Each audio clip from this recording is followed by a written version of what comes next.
The Philadelphia 76ers always have the Hornets number. Their size, their coaching ability with Doc Rivers, everything, shooters. This team seems like to be the Achilles heel to the Hornets going forward every time. They haven't beaten this team in years. Last night, everything changed. And it changed because Gordon Hayward finally showed up. For once. And I'll chime in.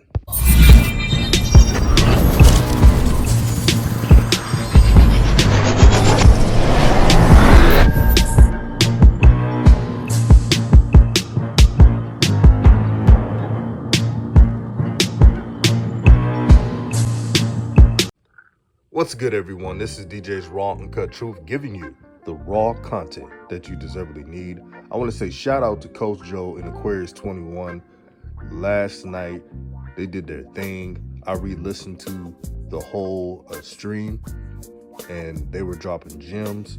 And this is why it's good to have older brothers chopping game on the game of basketball and the game of sports and life in general, because these are things you can learn in life if you just listen. So shout out to those two brothers, and they will be live again Friday.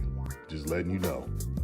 Again, shout out to Coach Joe and Aquarius 21. Fantastic show. Fantastic show. Also, last night's game. Congratulations to the Hornets for winning the game that nobody thought they would win. It's a bad matchup, we all know. The Hornets haven't beaten the 76ers in a while, so something had to give. But also, as you know how raw truth is, we give props. Even players we've constructively criticized, we give them props when they play well. Shout out to Gordon Hayward, who finally showed up against a good team. It took him long enough because he was in the upper room. For those who don't know, the upper room is a place where veteran players go when they cannot play the same type of game or play that they've been playing for years. So Gordon Hayward was in the upper room for a long time. Yes, he would have good games sometimes against average teams, mediocre opponents as well, the whole shebang. You know how Gordon Hayward rolls. It's truth. For those who watch the Hornets this season, you know what I'm talking about. But Gordon Hayward last night shot 13 for 16 in field goals. We all know that's not going to happen throughout the whole season. I looked on Twitter and saw the reaction of the Borrego super fans and as well as the Gordon Hayward fans. Yes, he has fans too. And all they were saying is, I told you he's that guy. People were just hating on him. Here's the reality. This is how great teams become great in the early stages of forming a great organization, getting the players that they need, and having that franchise point guard or franchise player on their roster. What they usually do is they make business moves. So if a Hornets fan or a LaMelo fan or anybody that's watching this team, they know that there's a desperate need for a big man. Of course, they will say everyone's tradable except for LaMelo and Miles Bridges. Now, it's not personal. It's only business. The game called the NBA is a business. I don't know if some people are not aware of that, but that's the reality. And since it's a business, it's okay to talk about trade scenarios where you can swap players for better players, for better need. Even though the Hornets beat the 76ers, beat a team that has Joel Embiid, who's been destroying the Hornets for a long time. Even though they won last night's game, can you really beat the 76ers in a 7-game series? No. Until you get that big man position shirt up, any team in the playoffs is going to attack that. The regular season and the playoffs is different. The regular season is just to get your feet wet, get comfortable, get your confidence going, the whole 9 yards. But the playoffs is a man's game. You saw last night, the Bulls were on fire this whole season, played against Brooklyn. Brooklyn showed them what the playoffs looked like. It was the regular season game.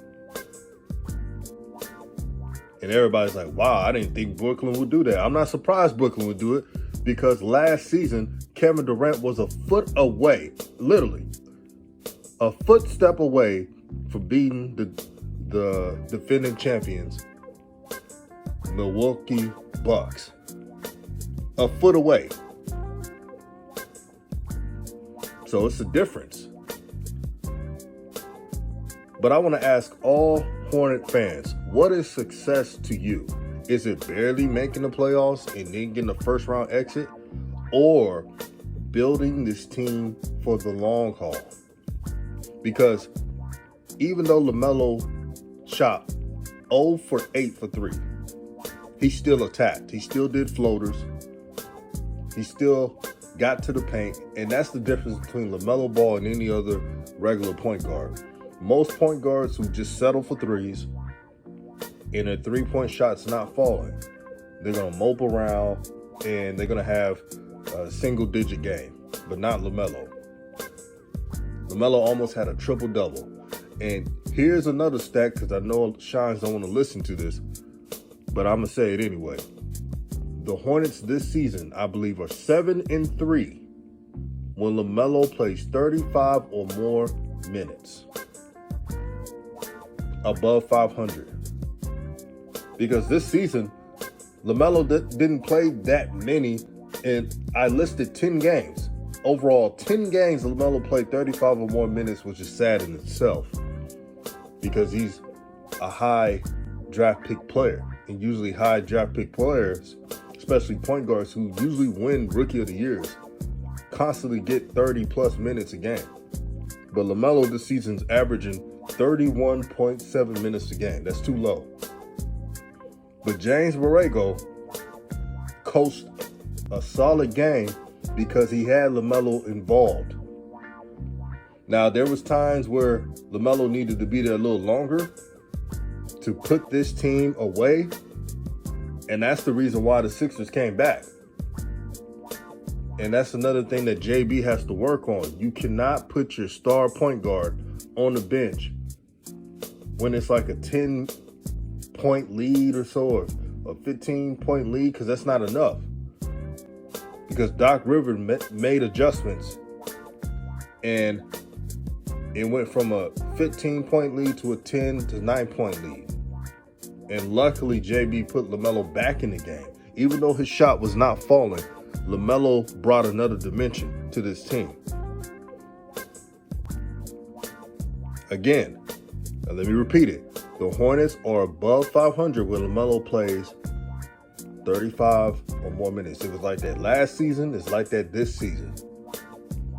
So, analytics department. If you want to win, look at the analytics. It's important to always put your playmakers in a great position and give them the minutes they need to establish rhythm. You want to know the truth why LaMelo was missing those threes? And y'all just tell me I'm a LaMelo fan, so I'm not objective, but this is for any shooter in the league. When you play the game of basketball, you got to have rhythm. You got to have a flow. When a coach takes a player out too early or too soon and spot playing them, the rhythm gets messed up. Look at his shot flow, shooting threes. His rhythm was off. That's not making excuses. That's real. If JB would have done that to Gordon Hayward, he would not have 30 points last night's game. He would not have 30 points in last night's game if JB was spot playing Gordon Hayward. If JB did the same thing with Terry Rozier wouldn't have 20 to 22 points last night. So good win by the Hornets. Got to celebrate it, but know that that 5 position, the center position, has to get rectified this season to go forward. I know these wins are an outlier, and really the Hornets won these games because they out-hustled and outworked everybody. That's one thing I give the Hornets credit on. They will hustle for 4 quarters. I've always said this. And JB is actually a good X's and O's guy, but here's the thing. You could be good at that area and be terrible in roster management and rotations. JB is horrible in rotations and substitutions. Y'all know it. Don't lie now. Y'all know it. But he is good at X's and O's, especially setting up plays for his favorite players. Yeah, he's good at that. But everything else is just bad. For Hornet fans, LaMelo fans, everybody that tuned into last night's game, that was fun. They got to keep pushing. Now, on Friday, LaMelo versus Cole Anthony. You know how they get down. When they play against each other, it's literally a physical game. And I know Cole Anthony's not going to back down the same way LaMelo ball. Now, JB, please don't get LaMelo's way. It's LaMelo versus Cole Anthony. Let the players play. And if you do that, you should handle business and get the victory. I don't care if the Hornets have a 10 or 15 or 20-point lead.